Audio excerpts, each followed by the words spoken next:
ఒకసారి ఈ వీడియో చూడండి.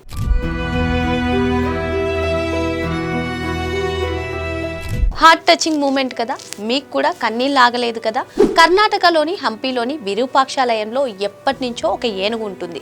ఆ ఏనుగుని అందరూ లక్ష్మి అని పిలుచుకుంటారు. మరి అక్కడ భక్తులు స్థానికులు అందరికీ కూడా ఒక ఎమోషనల్ బాండింగ్ లక్ష్మితో ఏర్పడింది. మరి లక్ష్మి గత కొన్నేళ్లుగా కూడా అక్కడ స్వామివారి ఆలయంలో సేవలు చేస్తూ అదేవిధంగా స్థానికుల్ని భక్తుల్ని అందరినీ కూడా ఆశీర్వదిస్తూ ఉంటుంది. సడన్గా కొన్ని రోజుల నుంచి కూడా ఈ లక్ష్మికి ఆరోగ్యం బాగాలేకపోయేసరికి అధికారులు డిసైడ్ అయ్యారు కొల్లార్లో ట్రీట్మెంట్ గురించి తరలిద్దామని డిసైడ్ అయ్యారు. అంతే అక్కడ స్థానికులు భక్తులు కూడా అసలు లక్ష్మిని తీసుకెళ్ళడానికి వీల్లేదని చెప్పి వాళ్ళందరూ కూడా నిరసనలు వ్యక్తం చేసినటువంటి పరిస్థితి. అంటే కేవలం మనుషులకే కాదు, మూగ జీవాల పట్ల ఇలా ఏనుగుల పట్ల కూడా ఎంత ఎమోషనల్ బాండింగ్ ఏర్పడిందో అర్థం చేసుకోండి. సో అక్కడ వాళ్ళందరూ నిరసన వ్యక్తం చేస్తుంటే అధికారులు స్వయంగా వచ్చి చెప్పడం జరిగింది, ఇక్కడ తనని తీసుకెళ్ళిపోవడం కాదు, లక్ష్మిని తరలించడం కాదు, చికిత్స కోసం తనని తరలిస్తున్నామంటూ నచ్చ చెప్పడంతో అందరూ కూడా ఆరోగ్యంగా తిరిగిరా లక్ష్మి అంటూ ఆ ఏనుగును సాగనంపడం, ఆ లారీ ఎక్కించే సమయంలో అందరూ కూడా కన్నీటి పర్యంతమయ్యారు. అది చూసినటువంటి లక్ష్మి కూడా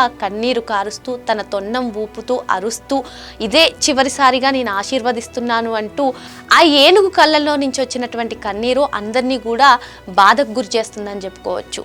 నిజమైన ప్రేమకు భాష అవసరం లేదని చెప్పడానికి ఈ లక్ష్మి ఇన్సిడెంటే ఒక నిదర్శనం. మరి ఆ విరూపాక్షుడి దయతోటి లక్ష్మి త్వరగా కోలుకోవాలని మనమందరం కోరుకుందాం.